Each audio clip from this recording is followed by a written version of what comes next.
Hey everybody, welcome to Old Roommates.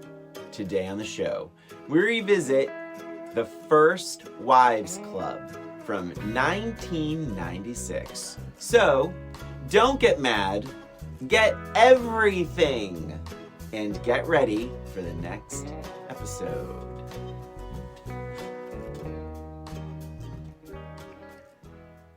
Hello, everyone. It is time for Old Roommates, the only podcast that revisits pop culture through a middle-aged lens. This is Christina. And this is Brian. And I never thought I would hear Brian quoting a Trump during our... But hey, you know what? Times are changing. You know, I know she's no longer with us. We have the same birthday, I believe. February. No kidding. I believe Oh my she's born gosh. February 20th, which is my birthday. So we are talking about Ivanka.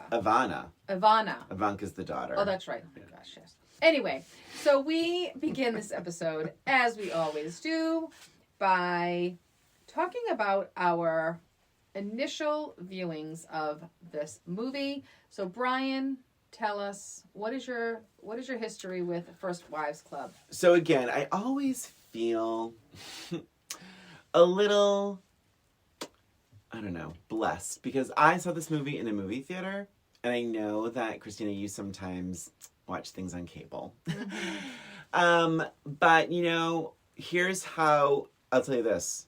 I had seriously high hopes for this movie. I was so excited to see it. I love Bette Midler, you know that. I love Diane Keaton. I love Goldie Hawn. And I was like, this is going to be the best movie I will ever see in my life. Certainly the best movie I'll ever see in 1996. And I was pretty disappointed then. I felt like there weren't enough scenes of the three of them. It wasn't juicy enough. It felt, even though they say this explicitly in the movie that it's not a revenge thing, Right. It just felt like they spent so much time like plotting these things that there wasn't enough time to really enjoy these characters. So at the same time, I do think this movie, even this I'm speaking about then, had a lot of highlights that I was like, you know what, I liked it. It was very disappointing, but I liked it. I think my expectations were just too high. But I thought it was fine. I will say I did think Bette Midler was the most disappointing. I think she was just cast in the wrong role. I didn't believe her to be this dowdy mom, you know, kind of thing. Yeah. So, but that, and I only say that because I'm a huge Bette Midler fan, so I had different expectations. How about you, Christina? So it's so funny that you say this because I feel almost exactly the same. And I couldn't really put my finger on why. So I had not seen it in the movie theater because I do need to do other things in my life other than spend a few hours at the movie theater. You were on such a kick about how busy and how popular you were in your younger... Your words, not mine, but okay. In your younger days. In my younger days. And I'm still pretty busy. Okay. Anyway, so I saw it on video, and I think I also had very high expectations, and I think it's because you look at the cast, and I feel like it was very well marketed, if I remember correctly, right? Yeah. So you're expecting very almost blockbustery sort of... Because the trailers all excitement, as trailers are. Yes. But they're always like, and they're all like coiffed. They're all in the white, like the big white. The big they kept white showing suits. really Yes, the trailer yes. is the ending. It's like they would show them dancing and singing, and then they're all like they're talking to Ivana Trump in the trailer. They're all in white. They're looking amazing, and you kind of feel like that's going to be the energy. Yes. But it's not. So, and then you see all of these amazing stars, and Yeah. you just have these huge expectations. So I don't know how I couldn't have been, thinking back, how I couldn't have been disappointed. Right. Right? There was something about it. I think when and again, I felt the same way. I liked it. I liked it. Yeah. The performances were fine. Yeah. But I think for me, there wasn't enough of them together. Like, I think there were a lot of, almost like 3 separate storylines, and there wasn't enough of that together. At the end, you feel good, you know, whatever. Yeah. It was fine. It was nice. I didn't feel like I wasted a lot of time watching it. But it was definitely like a level of disappointment. Yeah. What about now? When did you rewatch this? So this is kind of funny. I rewatched this 2 weeks ago, but I didn't take notes. I was watching it with Carl, and I don't like. I mean, sometimes I'll pause it to take a note, but I'm like, you know what? It was kind of late at night, and so I just like let it play, and I didn't take any notes. And then we had gone away for a little trip. Came back. So this is a couple weeks ago. So then I watched it again like 2 nights ago, and I did take notes. So I rewatched it twice in like 2 weeks. Nice. And do you want to just jump in? Yeah, just jump in. So, I really found myself very invested in this. I'm sure it is a middle-aged realization Yes. of feeling passed over and feeling like constantly having to prove yourself or prove like just because I'm of a certain age, and like this idea of, I'm still attractive. I'm still this. I'm still these things. My marriage is in great shape, but marriage is one part of your life. So I think there's a lot of like relatability to what these main characters are going through. And there's also like that point in your life where you feel like, not a lot changes. Right. You're kind of settled, if you will, in your job, in your life. You're not looking for a new house. There's a lot of things that are just sort of settled. Or you think you're settled. You think you're settled. As we sit here, we know our lives are right. good. Right. We think they're but quite it's a much good. different So you don't really than ever when you're know. in your 20s and you have your whole everything ahead of you. Completely. So, I mean, honestly, just jumping in, I love the opening credits. That's very fun. I mean, again, I do think this movie thinks it's a different kind of movie because it still has that sort of darkness to it, which I don't think really works. Yeah. Like, I'll give you just my very first sort of chunk of notes around this is the Bette Midler character. I think she's great in this. That's a middle-aged lens. I disagreed with myself being younger. I think she's pretty good. I think the thing is, one thing I don't like, and this is definitely a now thing, is she makes so many bulimia and anorexia jokes. There's at least 4. And the second someone refers to her weight as being overweight, the movie flips a switch. Cue sad music. Cue reaction shot. Yeah. Cue Bette Midler crying in a corner. Like, she's allowed to rip these women apart. She looks at a mannequin in a window and she said, "Who's going to wear that? A fetus?" She calls even Goldie Hawn a anorexic sex kitten. She calls Sarah Jessica Parker. Bulimia is really paying off. That did not age well for me at all. And the second Sarah Jessica Parker's character, Shelley, says to her, "Oh, don't worry. Brenda. Don't worry, Brenda. I'm sure they have it in your size." And does this little thing with her arms to make fun that Brenda is overweight. Right. Which is overweight is a stretch too. Totally. But then the whole movie change. The whole tone of the movie changes. I'm like, that's not right. Like that again. That is a middle-aged lens. It is absolutely a middle-aged lens, and I think it's a culture right now that we have as well. Like, I think back then, making fun of someone skinny, because if you're overweight and you're making fun of somebody skinny, like, it was totally acceptable. Right. Back then. Now it's not. Now it's fat shaming or body shaming or whatever it is. I think we're a lot more aware of what we say, and especially like in movies and things. Yeah. But because that a lot of very skinny people or thin people sometimes have body dysmorphia. So it's like we're just more aware, and it's like, and so when you hear these jokes, I was like, oh, it's like, that's not funny. Which would have been one thing, but when someone makes it, and Goldie Hawn makes a fat joke, what did you win? Best digestion? It's like, right. Sorry, it makes a laugh, but but it's like, but that's the thing. It's like, but then that's so out of line. You can call someone skinny, you can't call someone fat, and that's that is sort of my first chunk of notes here, which I didn't age well for me at all. Right. How about you? What are your first? My first First notes- takeaways. So my first takeaways were I completely forgot that Stockard Channing was in this. I mean, and they kill her. I mean, like, and she's so good. I know. Oh. Although, What? I did think she went to the Christina Ransom Walsh School of Drunk Acting. Yeah, well, the drunk acting was a bit much, yes. I Only agree. because, so, can I Do you jump? think they were trying to be funny? Because it's such a dark scene.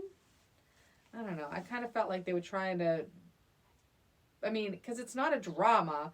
Like, I don't know. It was just sort of It an felt odd very. choice. It felt sad to me. Yeah. And when Stockard Channing waves to the young lady exercising in the window, I actually got a little sad about that. That was sad. Yeah. I was like, oh God. And again, knowing that I've seen this movie like 3 times in the past, like it's, I hadn't seen it in a long time. So it just started hitting differently. Yeah, it hits a lot differently. Yeah. It definitely does for me too.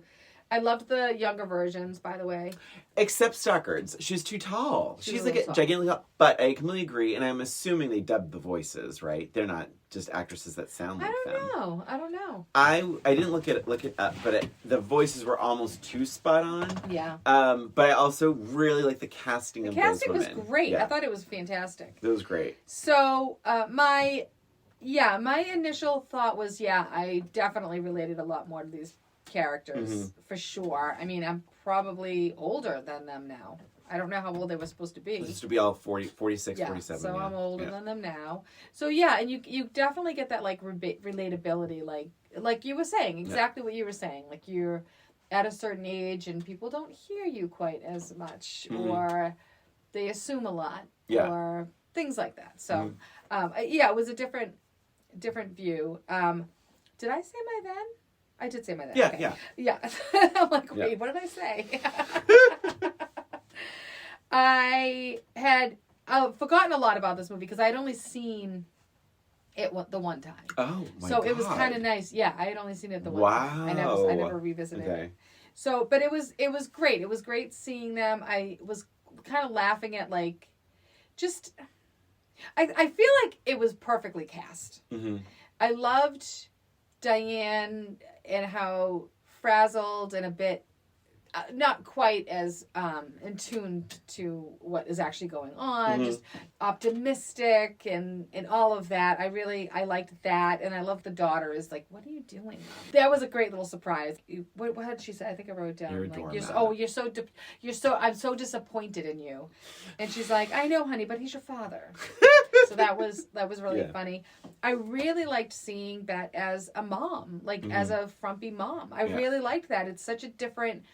It's just a departure from what she usually see her as, Miss Divine, right? Well, she wanted to be Elise. Did you read it? I didn't know that. No. The original thing was she read the script and the whole time she's reading, she thought she was Elise, but originally they wanted Jessica Lange as the Goldie Hawn character. Interesting. And then when Goldie Hawn got it, she's like, "Can I bring Sally Field to be Diane Keaton's character?" Oh. And so Bette Midler she wanted to be in it, so she took the Brenda role. But that's really, I completely agree. Bette Midler's always this larger than life thing, so it's interesting. But I appreciate it now. I didn't appreciate it as much then. Right.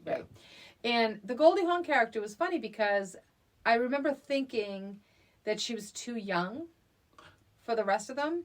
And then now I'm like, oh, it's she had all the face work and all that stuff. Like, and it was actually really, really smart the way they did that. Really quick fun fact: Diane Keaton, Goldie Hawn, and Bette Midler were all born within 45 days of each other. Are you kidding me? Yeah, they're all the same age. Wow. Yeah, isn't that funny? Wow, that is funny. Wow. Okay, that's all I'm going to say about that. But Goldie is like the perfect diva. Like Goldie Hawn to me was the best thing in this movie. Yeah, she was fantastic. She was so fantastic. The lips were hilarious. Which, by the way, and not that far off. Right. Well, right? That's Yeah. And that was saline. She got saline injections for this movie. Oh my God! Look at her. But she said the experience was so painful she would never do collagen because it was supposed to mimic collagen. Yeah. But saline is much less harmful and doesn't last as long. So they did the saline with Goldie Hawn, what a sport! Can you Oh my imagine? God, can Get you? work done for this. Yeah, fill your lips with shit to like for a Well, couple and of I scenes. thought, and honestly, I thought it was just for that like one scene Yeah. that she was over the top. Yeah. But apparently, it was It lasts a little bit, Wow. but how funny when she's ever like, "Morning, Mohammed." She's like, "Good morning" to like the guy at the newsstand, and She's like her lips are so good. big. Oh my God, she's so my good. God. What else? What else? I loved like that. Just like at the funeral, just like the judgments, like everyone, they're all kind of Mhm. looking at each other, judging each other, Yeah. and all that. I thought that was pretty real. Mhm. That was really kind of cool. Heather Locklear. Oh, Heather Locklear. Oh my God. Yes. Oh, yeah. So that's why I wrote. You don't know what Gil's feeling right now, and he's It's feeling her repressed. like. Yeah. Oh my God. I don't know what else. I have a lot of like little Yeah, same. like notes. But I have to say, I love when Goldie Hawn, when Elise says to her, Rob Reiner, who plays her plastic surgeon, she says, "Listen, I haven't worked in 18 months. I'm getting old, and in Hollywood, there's 3 roles: Babe, District Attorney, and Driving Miss Daisy." It's not too far off. Yeah, and you find out that Cynthia, who's Stockard Channing's character, Cynthia's connections made her husband very rich. Yes. And now here he is prancing around with Heather Locklear's character, who doesn't have a line, which I thought was pretty crazy. Yeah. But I like that she didn't have a line, and just how much, like you're saying, like the judgment, the sort of, the hatred on Cynthia's behalf felt very real, and I liked that a lot. When they're first together at the table, I had this thought that it was like, this is Sex and the City without a Carrie character. Yes. Yeah, because you have Elise, who's Samantha, Brenda, who's Miranda, and Annie, who's Charlotte. And there's would have been Stockard Channing's character. That's right. So And that probably would have made a lot of sense. And at one point, Bette Midler says to Elise, "Tell us all about it. What did you have done? Did you get the whole enchilada?" And the original line was, "Or did you get the whole Ivana?" But when they got Ivana to do a cameo, they changed the line. Little fun fact there. Fun fact. I laughed out loud with Goldie Hawn trying to manage a cigarette in her mouth with her lips. And they're talking, and I love that whole sequence is great. How the time keeps elapsing and elapsing, and it felt real. Like I know it's a big Hollywood movie, but it felt like the appropriate transition. Like these women, they lost touch. Now they're getting back in touch, and then as the drinks come on, as time goes on, more truth comes out. It felt very real. And I did love when Goldie Hawn is just drunk, and she's like talking about how she had to please everybody, and she's fiddling with the cigarette in her mouth. It keeps falling out of her mouth, and I don't know if this is ad-libbed. It felt, some of Goldie's stuff felt ad-libbed to me, and she's like, "No, it was to please everybody," and the cigarette falls out of her, and she gets so annoyed, and she goes, "To please everybody!" It's like, some of her line readings are crazy, and she has a lot of the repeating the same line, like even with Maurice, the bartender, and it's just, she's so good in it. She is really And I'm going good to tell you, this movie didn't get a single Golden Globe nomination. No way. And I wonder if it's because they throw that Golden Globe around in that scene. I really do. Because I think Goldie Hawn, this is one of her funniest performances. I agree. I've seen a lot of Goldie Hawn movies. This is one of her best performances, I think. Excuse me. So, yeah, I have a bunch of those. My, the bulimia has really paid off. Yeah. And who's supposed to wear that? Some anorexic teenager? See? A fetus? Yeah, I have all that kind of And it's done for laughs. It is. It's completely very broad comedy, and it just really has not aged well. I love when... good. Sorry. No, I was just going to say, like, when, I said Annie's ex is the worst. So he ends up cheating on her with her therapist, and he's, like, leading her on. He has sex with her before he breaks up with her. She thinks he's gonna get back together with her. Like, it was just really ripped her apart. But I loved the freak out. The freak out was great. I disagree. Oh. Christina, is it supposed to be funny or serious? I think it's supposed to be serious. I found her to be Annie, that character. Diane Keaton does what she can with it. I love Diane Keaton. I talked about this in Baby Boom. Right. I think she's amazing. Even in Baby Boom, I thought she should have been Oscar nominated, but what do I know? So here's the thing. But I found her to be completely grating and so shrieky. I couldn't handle it. And I didn't even know. I couldn't even figure out if that scene where she's yelling at them is supposed to be funny or not. No, I didn't think it was supposed to be funny. I think, I don't know, maybe. I didn't see it as funny. And she's like, I'm sorry. And I wrote the music isn't helping.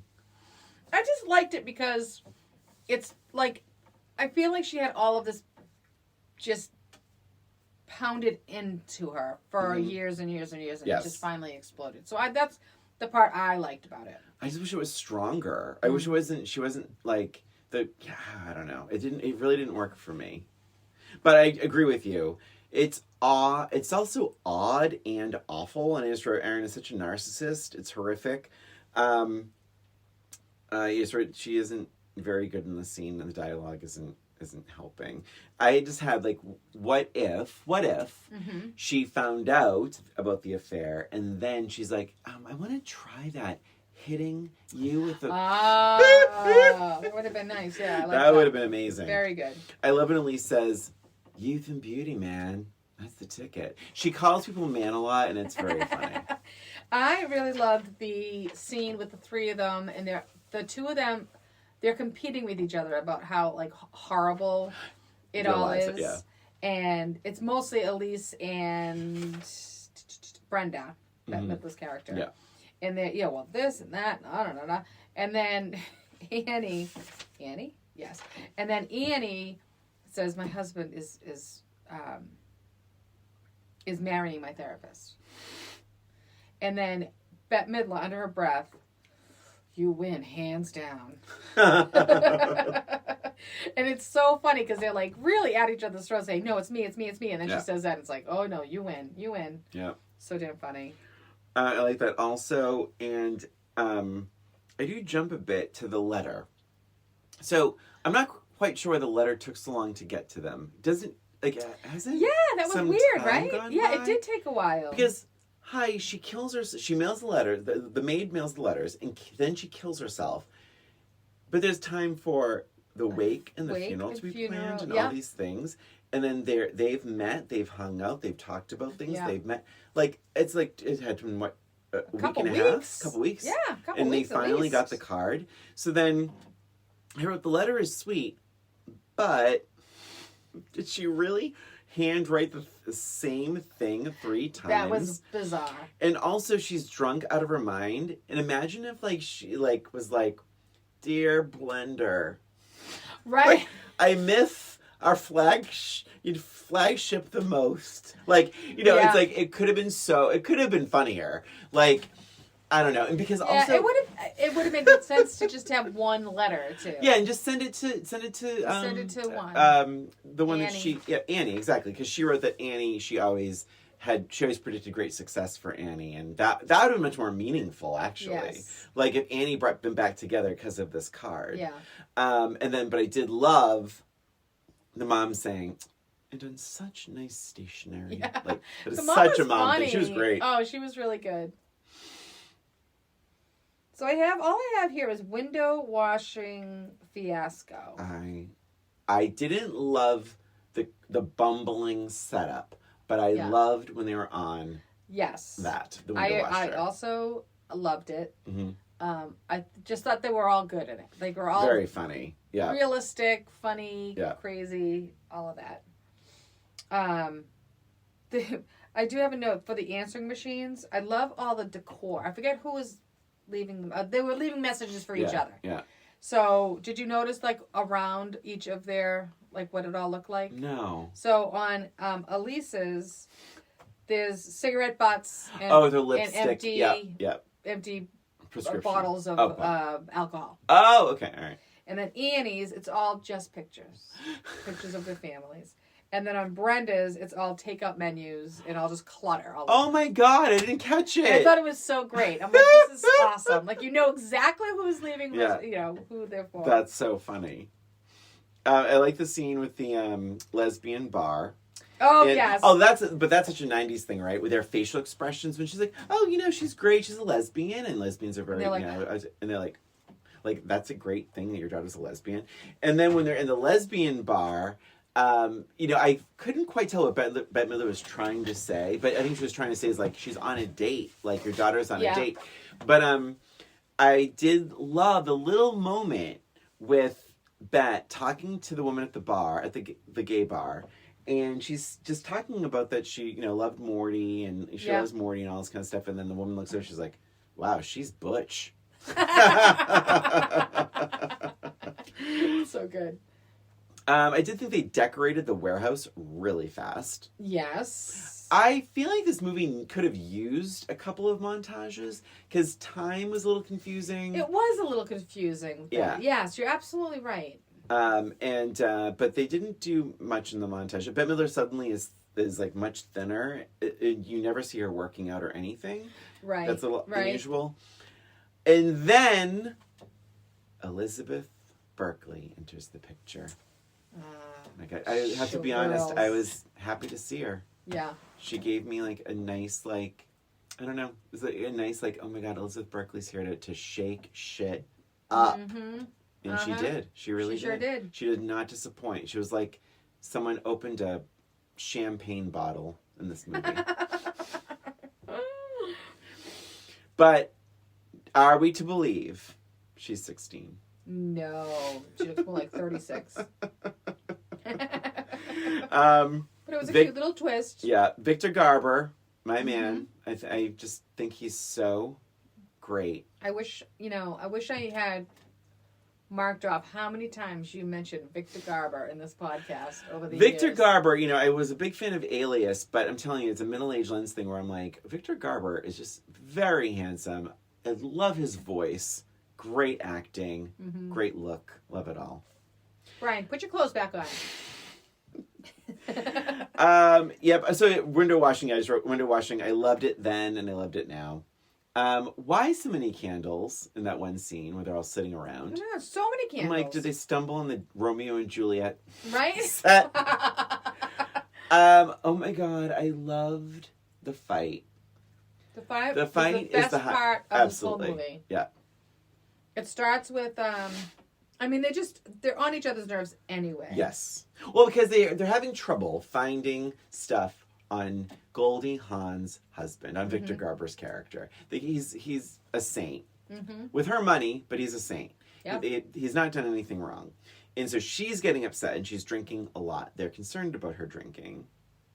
When she comes in, look at this mess. She's like, I had guests, and Bette Midler's like, who, Guns N' Roses? And then she says, I am not a drunk. Which just reminds me of you, Christina. Yes. For anyone listening, Christina and I have been friends for a very long time, and she used to always do these fake drunk scenes in public to embarrass me. And it worked like a And charm. it worked like a charm every time, and it was always I haven't done it in a while. No, I might thank have God. to. No, I Thank might have God. to bring it back out. It was always so funny, and sometimes we would just be like sitting around our apartment when we lived together, and she would just pretend to be completely wasted, much to the enjoyment of me and our friend Jen. Yes. Oh my God, you did drunk very, very well. Thank you. But when she ever throws the Golden Globe and it gosh. smashes, and just the screaming, and then she throws the Golden Globe at her. Oh. It's so good. They're screaming. It's so they're the slapping in their faces. face. Oh, it is the highlight of this movie. It is so good, and it's crazy to say because it's them fighting. They're not even working together. They're actually at each other's throats. Yeah. But it's so good. it's so damn Goldie Hawn funny. at one point says, I do have feelings. I'm an actress. I have all of them. And she spills her drink. Oh my God. Great scene. So funny. Love is on the Way plays. It's a song in the movie sung by Billy Porter.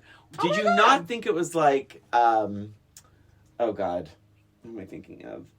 Oleta Adams or like, Tony Braxton. I mean, Yeah. it truly sounds like a woman does. singing. But Celine Dion covers it a year later in her album Let's Talk About Love. Oh, cool. Yeah, so if you have Let's Talk About Love, you will have Love Is on the Way, which is sung by Billy Porter. The movie is great. The only thing is that I do criticize the music quite a bit because I think it's really overdone. The music is actually by Mark Shaman, who has done over 50 films. He was nominated for an Oscar for this. Oh, for this? Yes, You're kidding. and just out of the movies we've done in this podcast, he's done Beaches. He's done When Harry Met Sally. He's done Misery Wow. and Sleepless in Seattle. Wow. And so now here we are. If you're hearing any noise in the background, I forgot that my yard work guy is here today. Oh. Whoops. Okay, so let's see. Love Is on the Way. Not sure. So she basically stops drinking at that point. Yeah, another Reality's not- weird time thing. So yeah, I'm like, she's sober after 2 days. Again, like that would have been a good time for a montage. It's Right? actually dangerous to Yeah. Yes. go cold Yes. turkey. I have a family So- member who did just that and ended up like sadly he was in a coma. He's fine now, but Oh my god. Yeah. you can't just drink that much and stop drinking immediately. Just know that you have to get some help. And Yeah. So it's a weaning process. You cannot just quit drinking when you've been drinking bottles of vodka, like Goldie Hawn's character. So it's very unclear that she's suddenly sober. She's like, look at her, she's sober. She looks exactly the same she's looked in every other scene. She just doesn't- Gorgeous. And she walks into Bet's. Was it Annie's or I keep saying Bet, Brenda. I've never been to your apartment. It's so real. I'm gonna say that next time I come over, Brian. Your apartment looks, your house looks so real. Goldie Hawn is so good in this damn movie. They should just spin off her character and give her her own movie. So damn funny. But I don't think I took a note about this, but I did love the scene where Elise is at the bar and she's very sad. Yes. And she's like, Shelley Winters should be Monique's mother. Yeah. She's like, Sean Connery should be Monique's mom. And then at one point she says Unique's mother. And then she's like, no, Sean Connery can be Monique's boyfriend. Oh my god. She is drunk so well. And it's She really that does. and that is genuinely sad. I think Goldie Hawn does a better balance of the three. The best balance of the three. Yeah. Of balancing that fine line between comedic, drunk, and dramatic, depressed, drunk. It's a fine agree. line. I think she's amazing in this. So how do you feel about Goldie Hawn in this? She sucks. So not sure how I feel. And Christina, this is a judgment call on mine. I know what you're gonna say about them getting back together. No. Oh. So this is all about Cynthia, and they create this domestic. Oh, I have a big problem with this. Here's the thing. Well, so this opens up a can of worms for a few reasons. One minor note, but it really bugged me. They put her married name on it too. Yep. Did you write that? I wrote that down. Why? Cynthia Swanson Griffin. Just do Crisis Cynthia of- Swan. Just a Swan, right? Yeah. Yeah, I said that too. Like that is so disturbing to be like. Don't give the him whole credit. point- Yeah. The whole point of this is to be independent from the Husband who completely dicked her over. And they were divorced, right? Yes. I mean, they were divorced. She Give shouldn't her even have. just I was had- so oh my mad. God, I was lock so mad when I into the saw maiden that. name. Keep her maiden name. That would have been so much more powerful. Yes. That would have been so much more fiercely independent. That Or they could have at least explained why they put the last name. Maybe Yeah. they wanted to do bad publicity for him or something. But it didn't make sense. That wouldn't have made sense either because it wasn't about the revenge at that point. It was about empowering women. It bothered me so much. I don't know. I'm glad who you have that missed same that. note. I didn't like it. I didn't like it at all. That's my biggest negative of this whole movie. Really? Yeah. Oh, interesting. Yeah. Excuse me. How about Shelley, played by Sarah Jessica Parker, who I think is great in this? She's funny. Yeah, she's I really funny. thought she was fantastic. And it's so funny because they had already done Hocus Pocus, Bet and Sarah Jessica. Oh, right, yes. And there's a lot of those, like, 6 degrees of, Yep. those things in this movie. Shelley, Sarah Jessica Parker. So what's it like in there? Just a bunch of battered women dancing around? Oh my God, so cold-blooded. So cold-blooded. A bunch of battered women dancing around. And I'm going to say this, but I'm guessing you disagree. Okay. Because I don't necessarily like that Brenda and Morty got back together, but they have chemistry. No, I was glad that they got back together. Oh, you're glad about that? Yes, I was. Oh, okay. I was actually glad. I was not glad the first time I watched it. No, me neither. I was not happy about that. Completely agree. But now I saw it. Like, it was... You could see that they still loved each other. Like, you could see that there was some redemption there. Like, you could make it work. You also... oh my God, I got weird goosebumps over what you just said. But I completely agree with you. I think it is a middle-aged lens where it's like, you know what?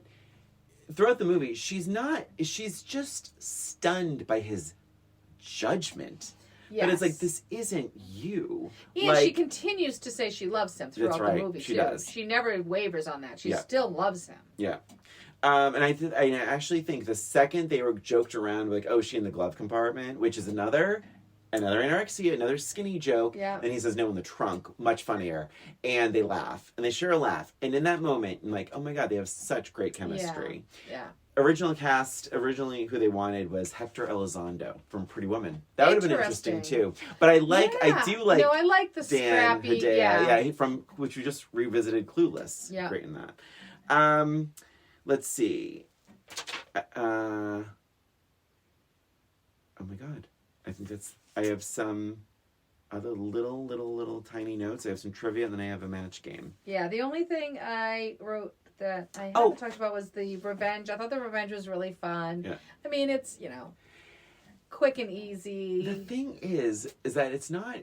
So, in two of these three relationships, it all hinges on blackmail. Yes. So, it's like, here's what they're saying. I know you committed a crime, and I'll keep it a secret. You're getting involved. Like, that keeping a crime a secret is also illegal. Yeah. And they're both doing it. And then Elise to say, she's a minor, but I won't spill the beans on you if you hook us up. Yeah. That is also problematic because that's statutory rape that you know about and you're burying. Yeah. So I feel like someone didn't quite think this through. True. That's a good point. That's an excellent point. Excellent point. Okay, here we go. So, more? Are you all done? I'm sorry. It just, no, I pretty much, I just said it was a satisfying ending and that, I liked the reconciliation. So that was it. And the dance at the end was cute and real. Like, I just felt like it was cute because they had kind of practiced, it had been sprinkled throughout and then she's finally ready and they looked cute and it was the end of the party and they were, that kind of thing. So I thought it was kind of cute. Yes, I do wish Diane Keaton again had a little more strength in that number. By the way, that scene, the take we saw, that dance was like basically the last take. The sun was coming up. Oh. They had been filming it for a while. Wow. Bette Midler broke 2 heels filming it, and Goldie Hawn was coming down with the flu. Oh my gosh. So they all pushed it through. Christina, the big question, more, less, or about the same? I think I liked it more. Same. I mean more also, yeah. I was just very confused same as about you, that. yeah, more. Yeah, I think I liked it more. I appreciated it more, and I related to it a little bit more. Again, my husband in marriage is perfectly fine, but just the overall feeling of being older. Yeah. Yeah, I liked it. Well, and knowing too, I mean, not for nothing, that the rug's pulled out from these women. Like, right. I mean, like, so it's like, cause I'm sitting here too. I mean, been with my husband for over 20 years and but it's like, you don't really ever know. And these women were all, it could happen to you. Right. These women were blindsided. And I think, and I think keep when you're young. All the goods on them. Make sure you get all the goods on them. And I think when you're young, you're like, oh, come on. But it does happen. And so, And you don't have, when you're young, you can't relate to those feelings That's of right. insecurity you just can't. You just haven't lived enough. Right. So it's more for me as well. Again, Victor Garber, gorgeous and so natural. Here he goes, Victor Garber. Let's see. I like the film, and one thing I didn't notice the first time around, I'm much more aware of it this time around, is that they did a nice job with mentioning Cynthia. Yes. We talked. What movie did we watch? And it was like, oh my God, they don't even talk about the person that died. What was that? It wasn't that long ago. It wasn't that long ago. I'll have to look up. And it was like they what haven't we've even done. mentioned the person that died. What was it? Who was Let me it? just give a quick look. I don't know if I'm gonna remember. And Maggie Smith. We didn't mention Maggie Smith at all. Oh, Maggie Smith was so. Oh my good. God, her facial expressions. She's the best. She's the best. She really is the best. I loved when Annie's daughter said, "Oh, Dad, I'm a lesbian, a big one." That still works. I think it's so good. Yep, so more for me. Budget, $26 million. The box office, $181 million. Wow. Let's see. Jon Stewart. Oh. I know what it was. What? I know what it was. It was Rocky IV. When they didn't even mention Creed. When they're like, he's like, I did it for, he gives you anything like, I did it for Creed. There was no mention of Creed whatsoever. That's what we should get. Oh yeah, and the wife, they showed the wife crying a tear, and they never did. It's like they just dumped her. Yeah. Yeah, it's like yeah. That's funny. Sorry. Jon Stewart apparently was in a few scenes of this playing Elise's lover, and it all ended up on the cutting room floor. Goldie Hawn won a Blockbuster Award for Best Actress in a Comedy. Nice. Oscar nomination for Best Score by Mark Shaman. What else do I have? Believe it or not, that's it. I have a match game. Oh, I also have a match game. Why don't you go first? Oh, do you want me to go first? It doesn't matter. All right. Well, Elise has had a lot of plastic surgery. Oh, boy. God. Every time she crosses her legs, her blank snaps open. Oh, I'm sorry. I misread it. Okay. Pops open. Okay. Every time she crosses her legs, her blank pops open.